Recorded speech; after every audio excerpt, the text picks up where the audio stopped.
G'day guys, today we've got Metabo's 36 volt rotary hammer, big bugger. Yes, but it's not just the 36, it's the dual 18 battery 36 volume. So the code on this, and I've got to read it, sorry, KHA 36-18 LTX 32. Yep, so that's the K for combi hammer, well KH, combi hammer, Accu battery, 36 volt with 18 volt batteries. LTX being the premium line, 32 is the millimeter capacity of this unit. Someone please tell this guy, you got to get a life. That is ridiculous. So anyway, this unit does come in a 36 volt where you just plug in one 36 volt battery. Yep. It's basically just a different battery connecting system to put two in, and they're identical other than that. Which is super if you're on the Lithium HDs already. Yep. Buy that sucker as a skin. 18 volt. Yep. Straight onto a 36 volt unit. Pretty sweet. Really liking this 18x2 or dual twin 18 volt battery system from Metabo. Yep. They're getting on board as well. We already have Makita doing it. Yep. Metabo's doing it now. Yeah. And this thing seriously looks and feels the goods. Yeah, they say this is equivalent of a 3 kilo electric unit. Oh wow. So that's a good start. 32 mil capacity, that's pretty highly rated, yeah. to be honest. Now we're going to be running, I think, all or most of the test on the 7 amp hour Lithium HD. The brand new 7 amp hour Lithium HD batteries. That's Sevens, baby. That's the first 7 amp hour on the market. And the Lithium HD, which has got those bigger, better cells in it than the standard batteries. Yep. Metabo, they win the battery game. If you want to know who wins the battery game, it's Metabo. Yeah, there's a lot to look in about it. There's others that have got bigger, but there's a lot involved in batteries. There are others that have 9, but they've got 3 rows of cells. Yep. This is a 7 on 2 rows of cells. Yeah. And they just do it the best. They're expensive, but they do it the best. Yeah. It's a Porsche wrapped in the red and black. Exactly right. Yeah. So anyway, looks like a really cool unit, and it's very small. It is compact, so to say that was a 3 kilo. Yeah, look at the size of this box that it fits in. Like it looks like a drill and impact box. It does. That's my new briefcase. So anyway, so we're going to go and smash this thing now. Yeah. Get into it, guys.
Alright, so you saw I was using 16, 20 and 24 mil bits going through those concrete sleepers, 2 of them.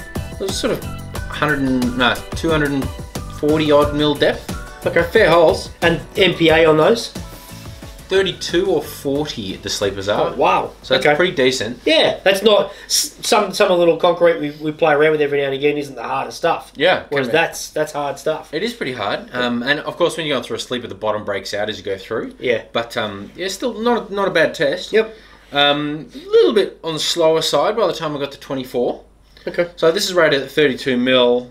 They're all rated for what they can do. Doesn't mean you want to be there. If it's rated at 32, they're not... I'm guessing they're not thinking you're going to be doing 32 mil holes minute after minute after minute all day. Exactly. I'm going to say its optimal range is more like 24, 26, something like that. Because they all have an optimal range. Yep. Usually. That's still stuff and impressive. For a cordless tool. For that, this is small, guys. This is compact. Isn't it? Yeah. Well, it's not a compact, but no, it is. It feels compact. That's right. So, got all of the holes you saw and all of the chipping that I did was all done on the single set of 7 amp hour batteries, and then it was basically done at that stage. However, just near the end, after doing about 25 minutes of chiseling, the unit actually stopped on me, and what had happened was one of the brush springs had popped out. Yeah, it's very odd. It is odd. I called Metabo about it. They said they'd virtually never heard of that happening. Yep. And I believe them. Metabo don't make cheap stuff. I've sold it for years. I've got Metabo power stuff myself. Yeah. Just don't see issues usually. So. No. So quick, put the brush spring back in place, and it was good to go again. Yep. Yeah. Apart from that little hiccup, performed really, really well, and it was quite good in the hands.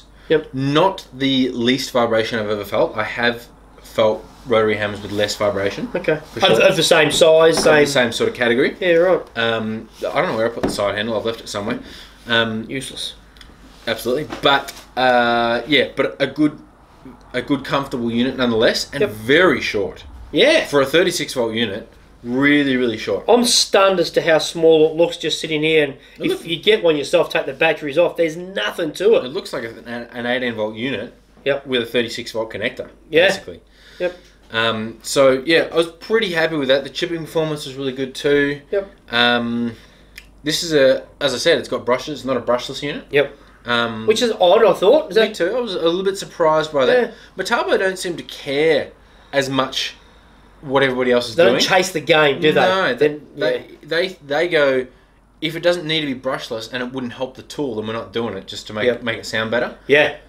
Which we've seen, on plenty of other tools of theirs. Yep. They say, well, the brushless drill is more powerful, the brushed grinder is more powerful, so that's what we're sticking with. Yeah. Yep. So power to them. They're doing what they think is the right thing rather than the cool thing. Yeah.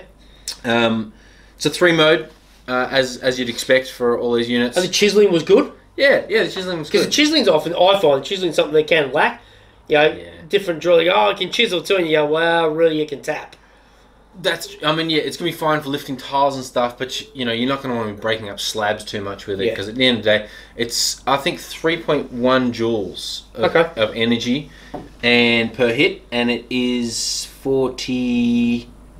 Oh, I've forgotten now. I'm going to say 4,500 beats per minute. Okay. Something we'll overlay if that's wrong. I will. Yep.